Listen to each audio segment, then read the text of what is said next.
The Marsh Boys podcast is brought to you by Papa Earl's, Cajun seasoning at its best. Use it on chicken, beef, fish, vegetables, Bloody Marys, and everything in between. Check out their fish fry for that perfect golden crispiness and that great Cajun flavor. And Top Down Decoys, the most affordable silhouette decoy on the market. Their horizontal and vertical styles are both a perfect fit for adding numbers to your snow, speck, and Canada spread. You can check out all of our great sponsors through the link in any of our social media bios. Thank you, and we hope you enjoyed today's episode. Hey, take it!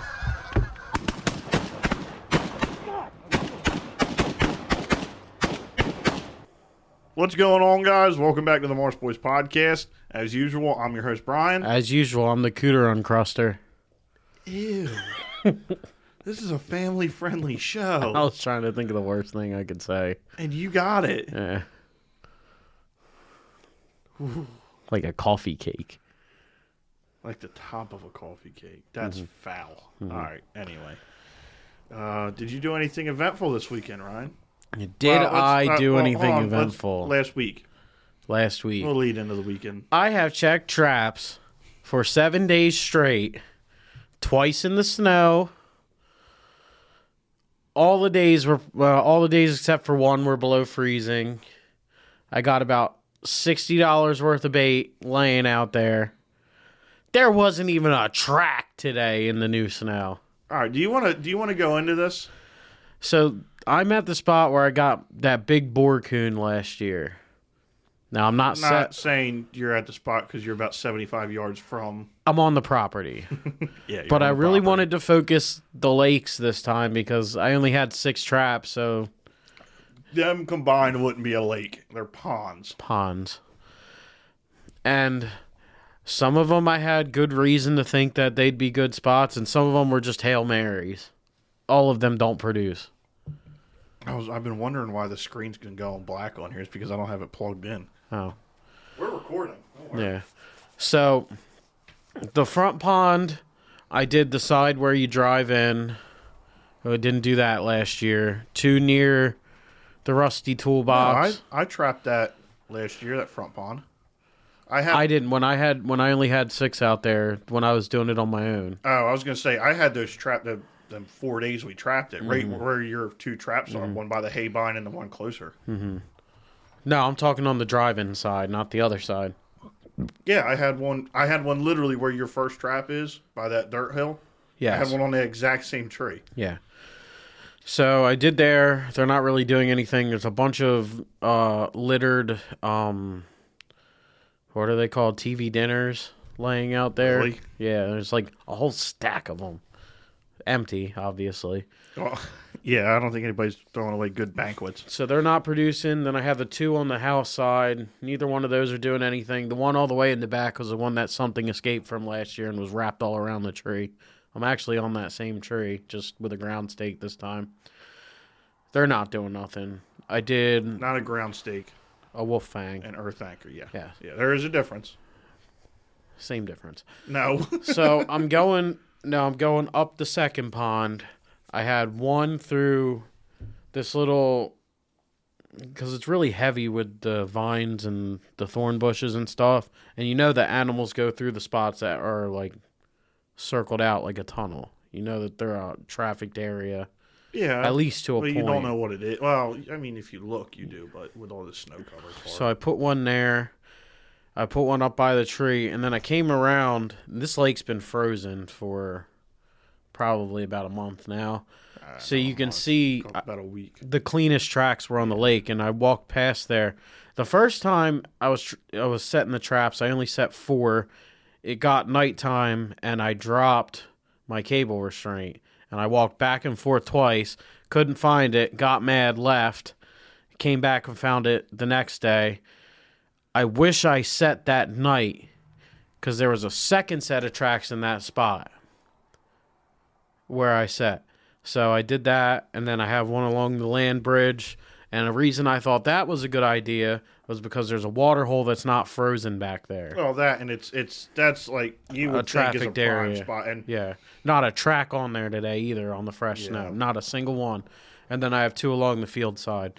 So I want to touch on the cable restraint. Came back the day after that, nothing. Came back the day after that, it walked around where I set the trap. So here's my deal with you setting right there. First off, you put that exposed. corn right there. No, not even that it's Well, yeah, they're exposed. putting their nose down, yeah. Yeah, I didn't think about that till after, but I'm not picking it up. And no, I wouldn't say pick it up. I would pick that cable restraint up because here's the deal. You are setting in a 40-yard clearing. Yes, there's tracks right there. And there's some kind of step down. But all that fox or coon or whatever it is has to do is be like, what's that weird wire coming out of the ground? It's not like in the brush where you can kind of blend it in with the frag or trees or something Well, I was that. expecting them to be like running because it's wide open. Well, no, because there's a 2-foot drop off right there. They're going to slow down and put their head down. So yeah, I mean, you had good intentions. It's just there's way better There's spots. two there. better spots around the backside. I looked at them today, but there wasn't any tracks there today either. Yeah, and like we talked about before, we thought they were coyote tracks or fox tracks. I'm pretty sure they're beagle tracks. I would not doubt that one bit. Either way, Wednesday or Thursday, whatever's warmer, we're hitting a really cold stretch Next week too. next few days, but there's a couple warmer days. By warmer, I mean like 27.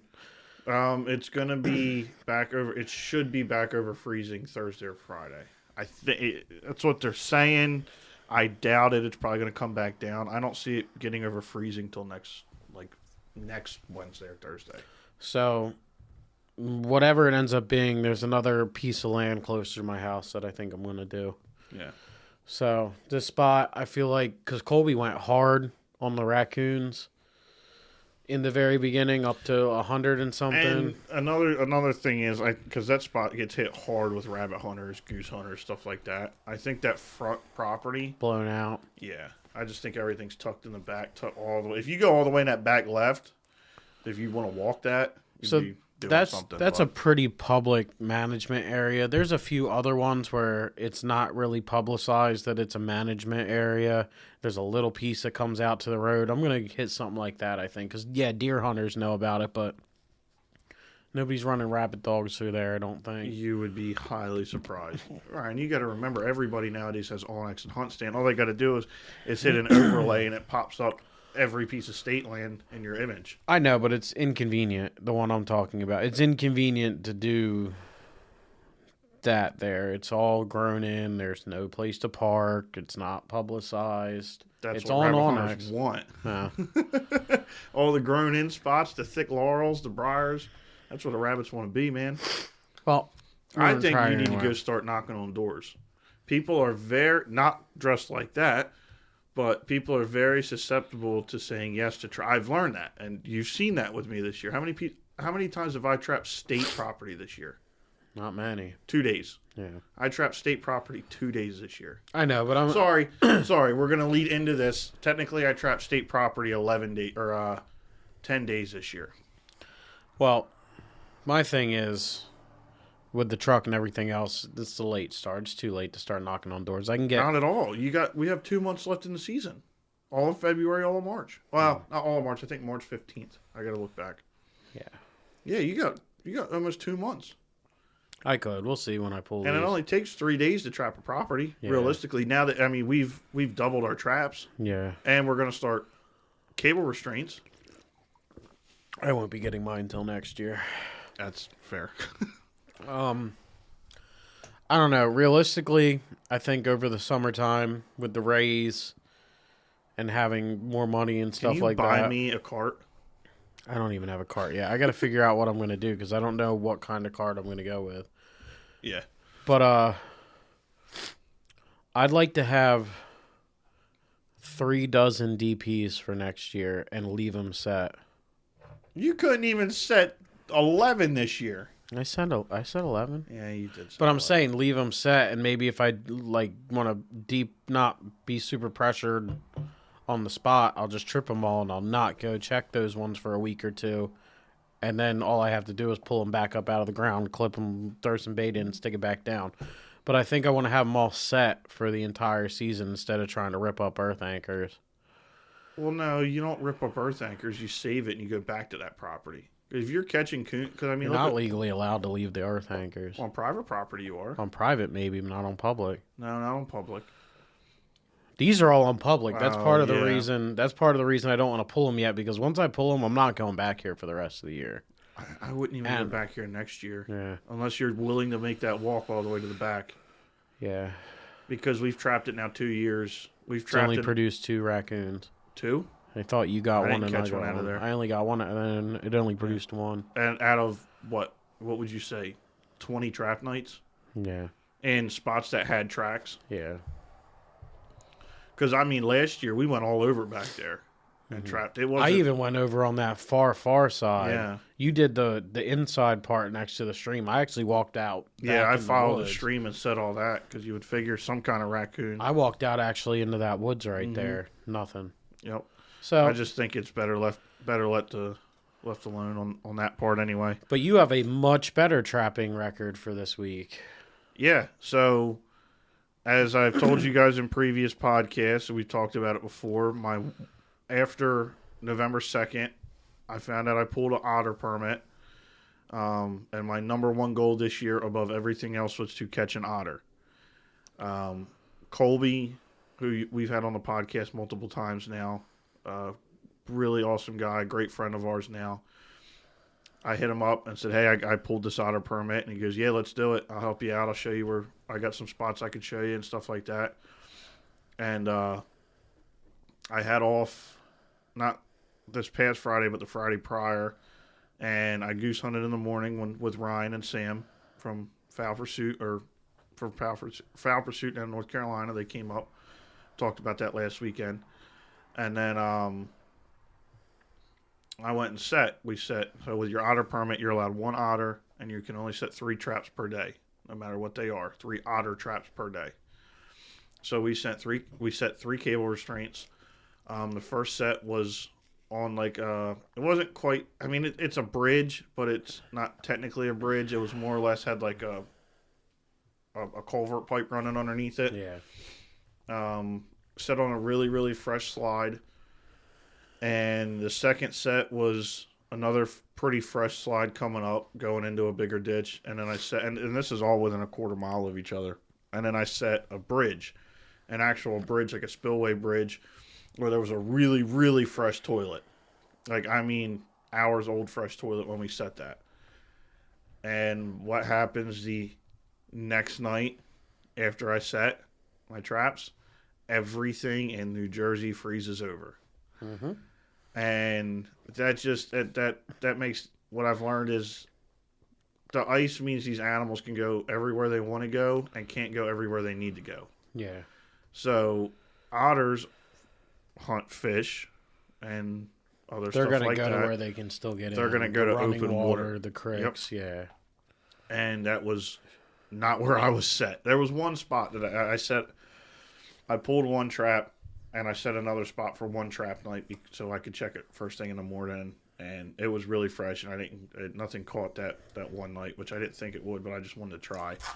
So I reset back at the first trap. I pulled the first trap, set it spot number 4 technically, and then the next morning I pulled spot 4 and reset spot 1.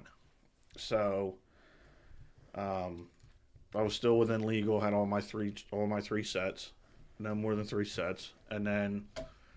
So every night I was noticing, like, there would be a toilet used here, a toilet used there, but none of mine that I had set were being used.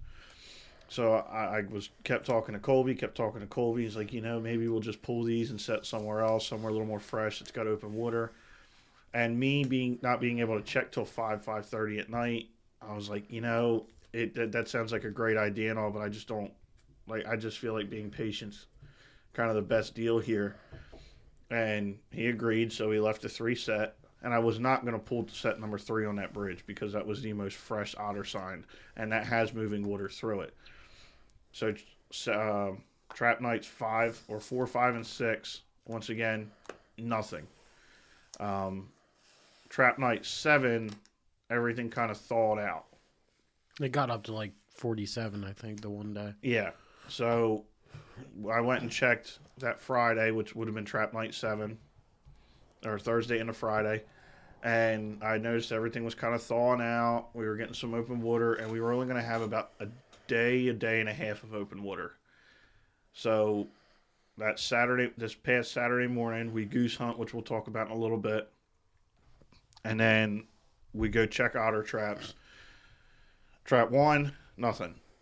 And I told Ryan, I said, you know what? I said if nothing's in these other 2, we're going to pull this trap and I'm going to go set it somewhere else. And I almost went back and pulled that and set it somewhere else, and I'm glad I did. But you wanted to check all 3, and it was a good thing we went around and checked all 3. Trap number 2, nothing. Which, trap number 2 was kind of like, okay, it's there, might as well set it kind of deal. And I think that's where Colby said he caught his otter, was trap number 2, the 2 years prior. Or I think 2 years, don't quote me on that. And then trap number 3, I get over. And now trap number 3 had, so the first 2 traps were earth anchors with no extension cable. So it's earth anchor, cable restraint.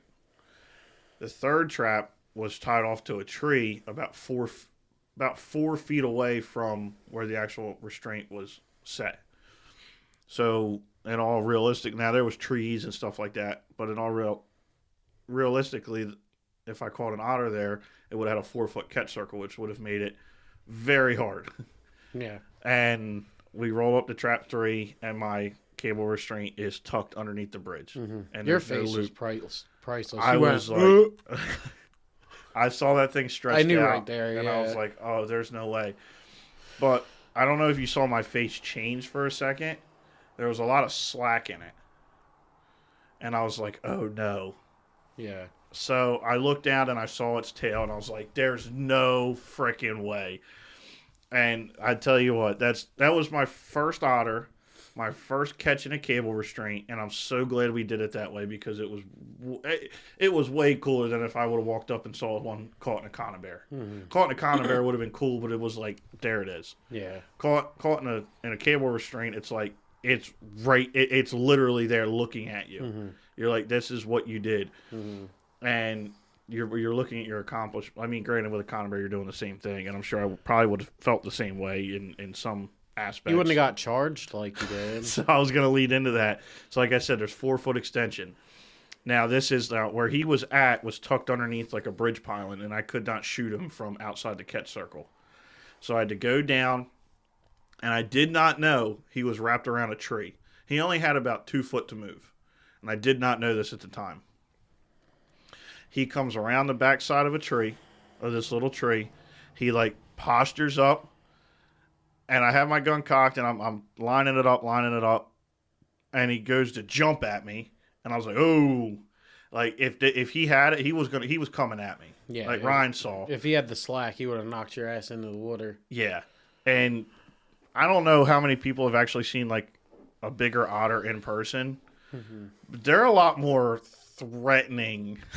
When you're that close they're to them. They're a them. lot bigger than they're I a thought they were. They're bigger than you would think, too. I was showing my coworker today.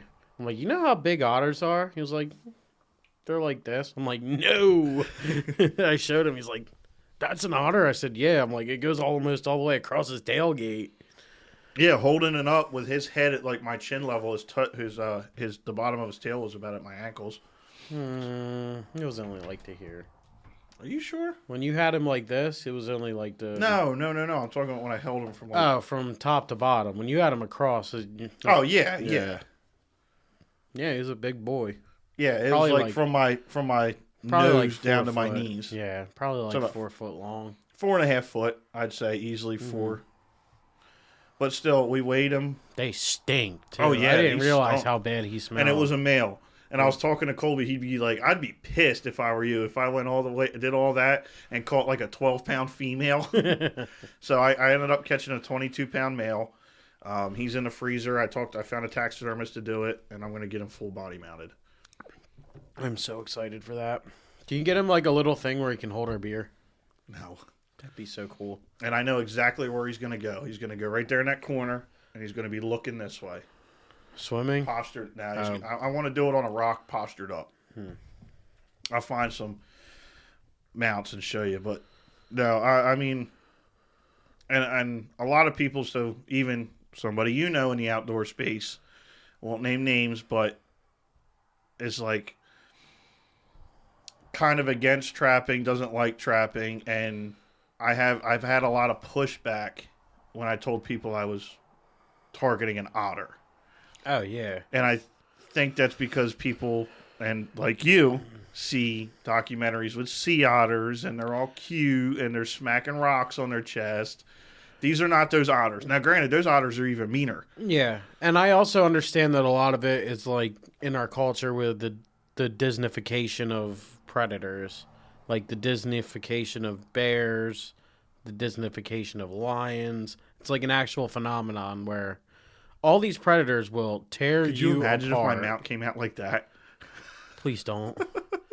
All these predators will tear you up, tear you apart, hurt you, kill you, blah blah blah. But these movies make them look cute, so everybody gets all iffy about the whole trapping scene. They're not as nice as you think. Yeah, and I there learned is that. a reason that this is done. And with the otters, what makes this one so special is you only get one a year if you're lucky enough to get it. It's not. It is not like. I bet half the permits per year get filled. Half of the. I could tell you exactly right now. I bet it's around half. If I can search. So I actually got. They sent me the stuff. Like I got all the statistics from last year here. So 2023, 2024. There was. Oh, it doesn't tell you catch it. Oh, yeah, it does. It does. 2023, 2024, the New Jersey otter quota was 146. Now, it was 146. Let's see. It should have shown me the catches.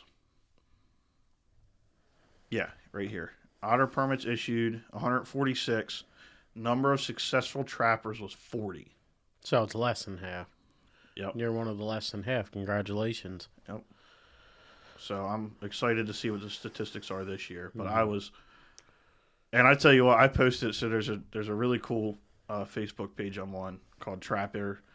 I think it's called Trappers and Snarers, Trapping and Snaring for Beginners. Now we don't snare, but he was 22.3 pounds, and I had like the hit list on that. I got 258 likes on that. It's a bunch of comments, 31 comments, everything. That's like the most popular post I've seen on there in a long time. I wanted to make one point while I was still talking about like Disneyfication and trapping and all that kind of stuff. Go ahead. I wanted to say a lot of people have this vision that it's cruel for the fur market and it's greed. Everybody that traps today does it because they love it. They love to do it. They like to do it. It's fun to them. It's interesting to them. You learn a lot about animals and stuff. You don't make any money off trapping. Now, granted, there still are guys that make money doing it, but you're not making a living. It is no, absolutely. Well, you might be able to buy your traps for the year if you do really, really, really good. No. With the fur market doing what it's doing now, if you did it every day and you were successful every day with beaver permits, with your otter permit, with muskrat, with raccoons, with foxes and coyotes. The most I'd see you walking away with is maybe a couple grand. Well, I mean, that's not a living. That's not a winner's. That's not a winner's worth of pay, and you're not doing it for greed because the amount of work you have to put in to get $2,000 out of the trapping market, is worth more like 20. I'll agree with you, and I mean, even this year, like if I sold all the raccoons I caught, it wouldn't have paid for my bait. Yeah, exactly. It might have paid for my bait because I went really cheap on bait. I didn't. But. Also, as a warning to anybody that might be getting into it, just on a whim, because I was on a spending spree and I was at Cabela's, I got a thing called Coon Chum. Don't buy it.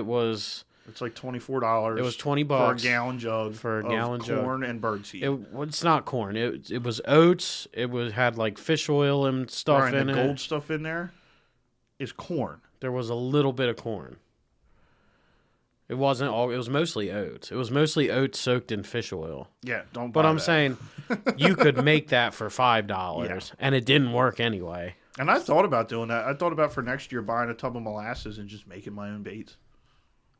All you need is molasses, cherry juice, basically berries, anything that fucking tastes good. Anything also, that's not pungent, but a potent smell. Who was telling me that fermented, like, animals go crazy for, like, fermented oats and stuff. Because that's why I bought that stuff at Cabela's.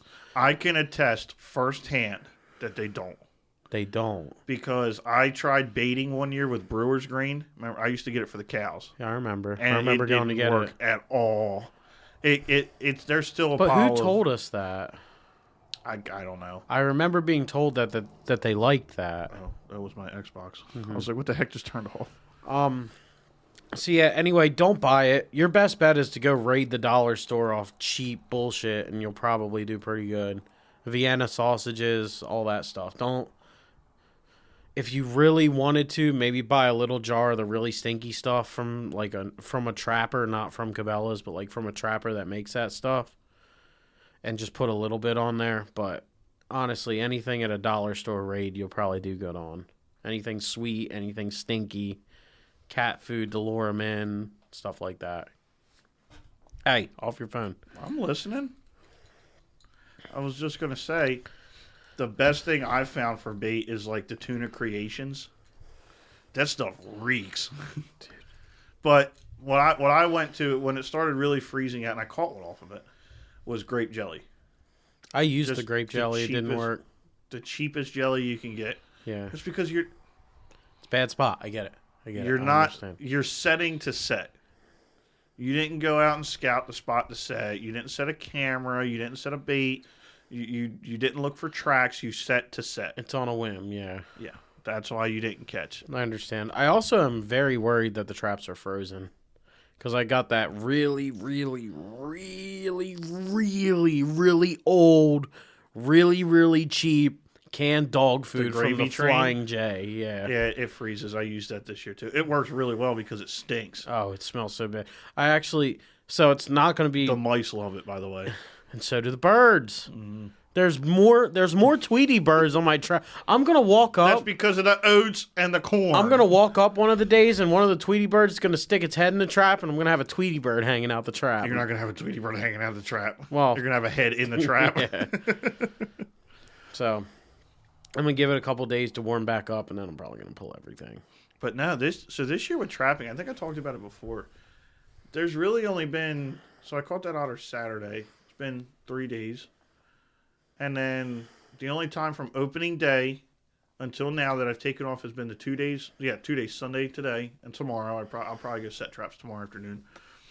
And then a week between Christmas and New Year's. I didn't set. I set the day after New Year's. Mm-hmm. That was the only time I did not trap this year. Yeah. Actively trap. I wonder if the muskraters are making a killing right now with the freezing and all the stuff. Because I remember that's when my uncles would do the best. Is when I remember walking one of their trap lines with them. Well, and so here's the deal: you good. Can't set conifers when it's freezing because they have to be below the high tide mark. That's true. I don't know why they did good then. I was really young. I remember. Well, the laws might have been different back then. Well, they were also trapping on running water. Yeah, that too. But even I went out to Mad Horse and that's frozen. A lot of it. A lot of moving water's frozen right now, especially after tonight. A lot of water's going to be tonight, frozen. Tomorrow. I bet you on Thursday I'll be able to walk across that lake. Mm-hmm. I guarantee it. Absolutely. But everything's pretty like 3/4 of the way frozen anyway. We only have 1 day of unthawing. Yeah. I wanted to loop back on that one more thing about the gas station dog food. The video is probably not going to go out on YouTube, because I was going to make a YouTube video, but nobody wants to see me check empty traps for 7 days. Maybe I'll send it to Brian of me smelling the dog food when I first opened it, because that's pretty entertaining. Maybe that'll be a... You have it? Yeah, maybe that'll be a Patreon exclusive. Send it to me. I'll put it on Patreon. Okay. That's funny.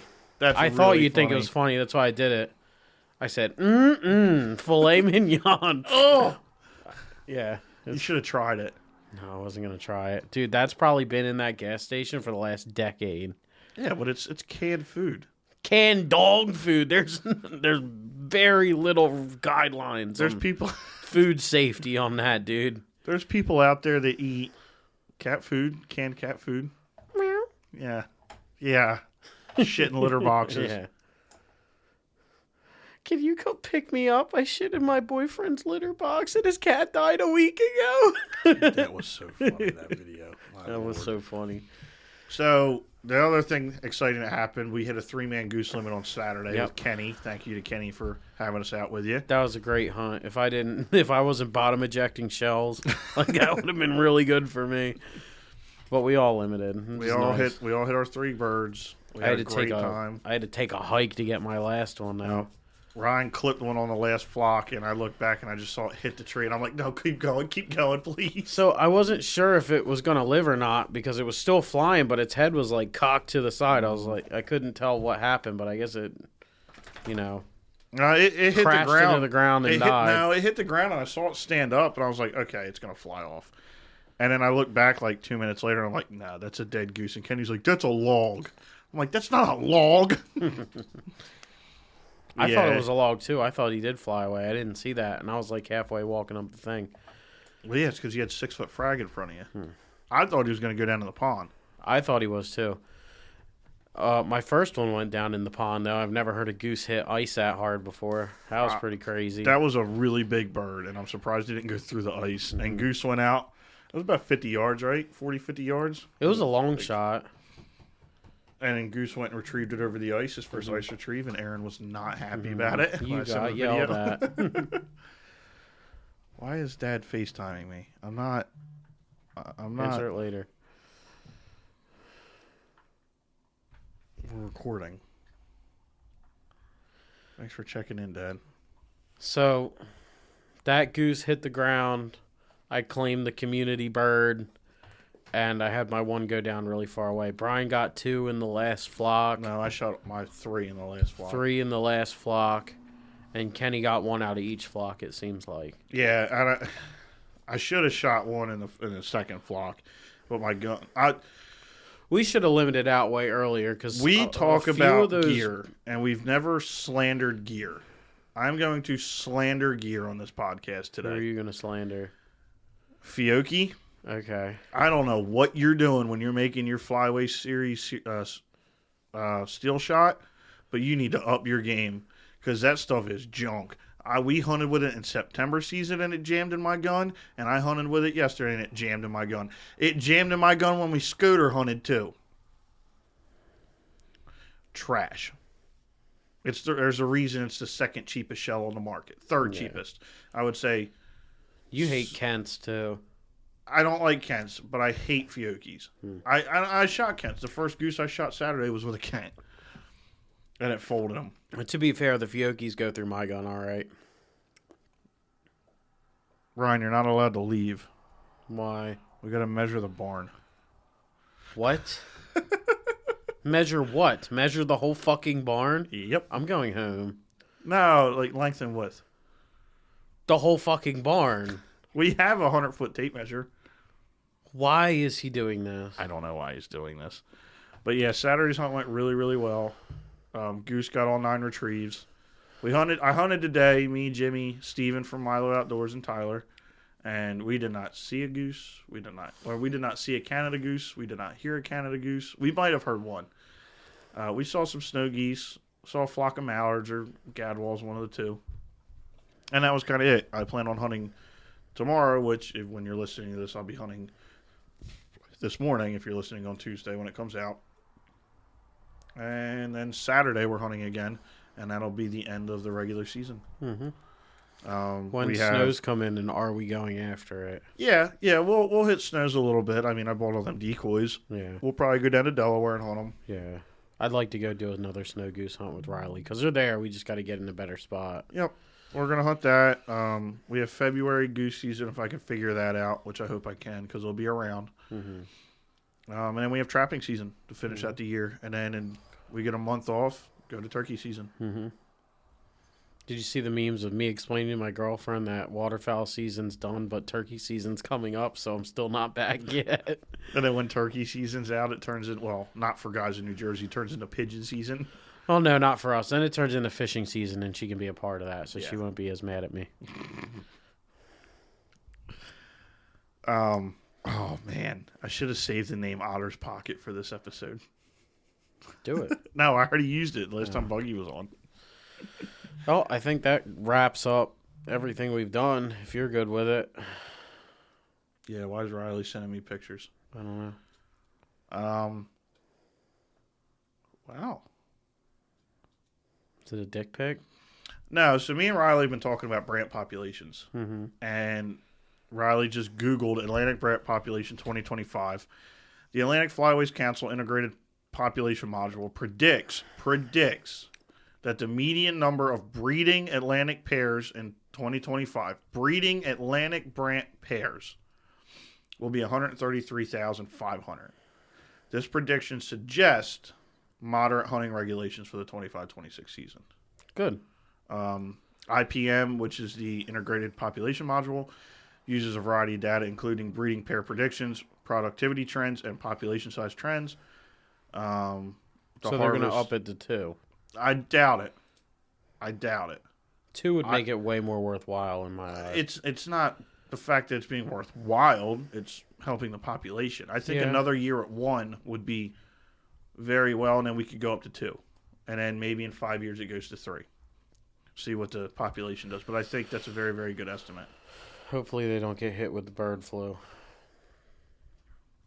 Hopefully they stay far away from the snow geese. I mean, I know snow geese are racist. Hopefully they stay racist. And what it is the snow geese beat the brant back to, because the brant are so lazy to get to their wintering grounds or their summer grounds to breed. The snow geese beat them there and they kick them out. They're just chill birds. Yeah, brant are just chill guys. They're not worried about it. They're not worried about it. They'll fuck anywhere. They don't care. You think they fucking fluorescent lighting? Mm-hmm. They need to see everything. All right, guys. Well, on that note, what now? Riley said, "I don't know, man. That's either a really good thing or they're smoking meth over there."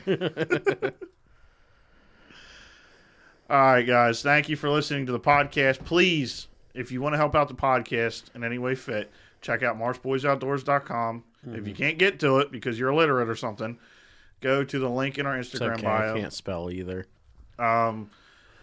Subscribe to the Patreon. We post some really cool content on there. Go check out the website. We have all of our stickers and soon-to-be merch listed. If we get 100 followers on Patreon, I'll try the dog food. You heard it here. So far we have 2. Mm-hmm. So we're 2% there. 98 more. I'll try the dog food. It's $5 a month. You get a sticker package when you sign up. You can talk. So basically, get the stickers for cheaper. You get you get the. I think we send a sticker package of 4 stickers out. You pick the 2 lab colors. You get an OG and you get the trap sticker. Along with everything else, the package for Patreon will be upgraded as we upgrade our merchandise in the future. As we get more sales, we get more revenue. So someday it may be hoodies. Yeah, the more you want to see, the more you guys buy, the more you help us out, the more we give back to you with different products. The more you guys help out, the stupider stuff I'll do. Another thing I want to shout out is Dawson Cagle from Eastern North Carolina. Welcome to the pro staff team of Marsh Boys Outdoors. He's an awesome guy, bird killing fool. He puts him down. Yeah, just overall great guy. So shout out to Dawson. And I think that's all I have to cover in the business section. Let's go measure the barn. All right, guys. Have a good night. See ya.